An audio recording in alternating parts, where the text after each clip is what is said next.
আপার কি আর কোনো কুলি থাকছে না? হাসিনাকে ফেরতের প্রশ্নে দিল্লির কূটনৈতিক চালে বাড়ছে জল্পনা। তবে কি শেষ রক্ষা হচ্ছে না পতিত স্বৈরাচার শেখ হাসিনার? পরম বন্ধু ভারত কি এবার তার দিক থেকে মুখ ফিরিয়ে নিচ্ছে? দিল্লির সাউথ ব্লকের আকাশে এখন এমনই এক অদ্ভুত চাপা উত্তেজনা।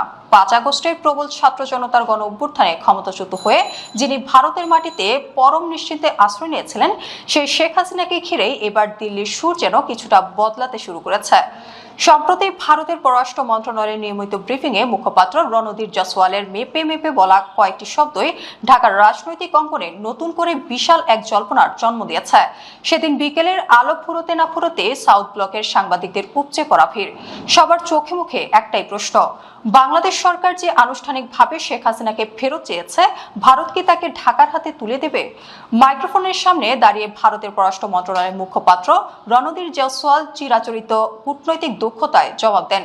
তিনি সরাসরি হ্যাঁ বা না কিছুই বলেনি, বরং তিনি স্পষ্ট করেছেন এটি কোনো সরল রাজনৈতিক সিদ্ধান্ত নয়। বাংলাদেশের এই অনুরোধটিকে একটি চলমান বিচারিক ও আইনি প্রক্রিয়ার অংশ হিসেবেই দেখছে দিল্লি। ভারত বিষয়টি অত্যন্ত সতর্কতার সঙ্গে খতিয়ে দেখছে এবং সব পক্ষের সঙ্গে আলোচনা চালিয়ে যাচ্ছে। কূটনৈতিক বিশ্লেষকদের মতে ভারতের এই না করাটাই শেখ হাসিনার জন্য সবচেয়ে বড় অশনি সংকেত। এর মানে হলো দিল্লির দরজা তার জন্য চিরস্থায়ীভাবে উন্মুক্ত নয়। বাংলাদেশের বর্তমানে ক্ষমতাচ্যুত দল আওয়ামী লীগকে নিষিদ্ধ করার বিষয়টি যখন সংসদের আলোচনার টেবিলে, তখন ভারতের অবস্থান কি? এ বিষয়ে জয়সওয়াল অত্যন্ত সতর্ক। তিনি জানিয়েছেন, ভারত পুরো পরিস্থিতি নিবিড়ভাবে পর্যবেক্ষণ করছে। তবে তার বক্তব্যের সবচেয়ে তাৎপর্যপূর্ণ অংশটি ছিল নতুন সরকারের সঙ্গে সম্পর্কের বিষয়ে। ভারত স্পষ্ট বার্তা দিয়েছে যে তারা বাংলাদেশের নতুন সরকারের সঙ্গে সম্পর্ক আরও জোরদার করতে আগ্রহী। দুই দেশের পররাষ্ট্রমন্ত্রীদের মধ্যে ইতোমধ্যে গঠনমূলক আলোচনা হয়েছে। এর মধ্য দিয়ে দিল্লি যেন বুঝিয়ে দিল, ভারতের কাছে কোনো নির্দিষ্ট ব্যক্তি বা দল নয়, রাষ্ট্র এবং কৌশলগত ভূ রাজনীতি আসল। সবচেয়ে চমকপ্রদ তথ্যটি বেরিয়ে আসে এই ব্রিফিং এর শেষাংশে।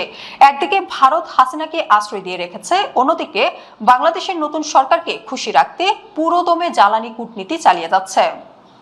দক্ষিণ এশিয়ার ভূ রাজনীতিতে জ্বালানি এখন সবচেয়ে বড় ট্রাম্প কার্ড। জয়সওয়াল জানান, বৈশ্বিক এই সংকটময় পরিস্থিতিতে গত মার্চ মাসে ভারত বাংলাদেশে প্রায় 22,000 মেট্রিক টন ডিজেল সরবরাহ করেছে এবং চলতি এপ্রিল মাসেও সেই সরবরাহ অব্যাহত রয়েছে। এটি নিছক কোনো বাণিজ্যিক লেনদেন নয়, বরং নতুন সরকারের কঠিন সময়ে পাশে থাকার একটি সুস্পষ্ট রাজনৈতিক ও কৌশলগত বার্তা। তাহলে শেখ হাসিনার ভবিষ্যৎ কি?